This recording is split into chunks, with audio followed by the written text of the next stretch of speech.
Сәлеметсіңдер ме оқушылар? 7-ші сабақтың тақырыбы. Құстар біздің досымыз. Жаңа тақырып бойынша жаңа сөздерге назар аударайық. Құстар, птицы, қорғайды, защищает.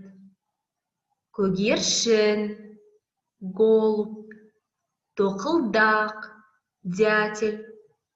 Қарлығаш, ласточка. Оқылым тапсырмасы, 3-ші тапсырма, 23-ші бет. Мәтінді оқы.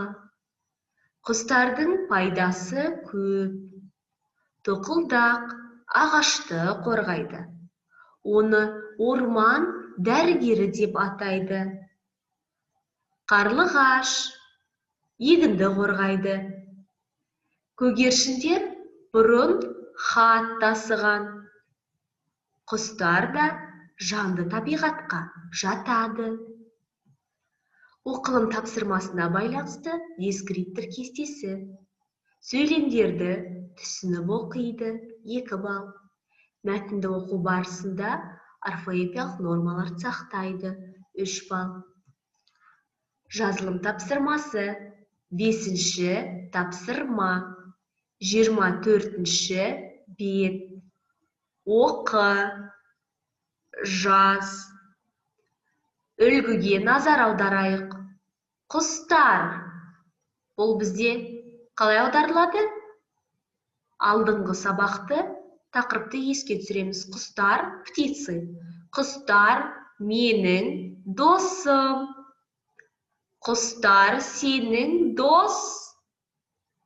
Арғарай дұрыс жалғауды жалғап жазамыз.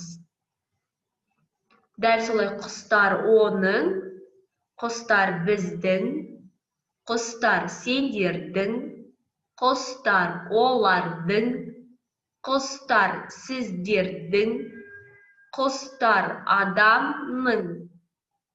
Арқарай сөйлемдерді жалғастырып жазамыз. Жазылым тапсырмасына байланысты дескриптор кестесі. Сөйлемдерді толықтырып жазады, 3 балл.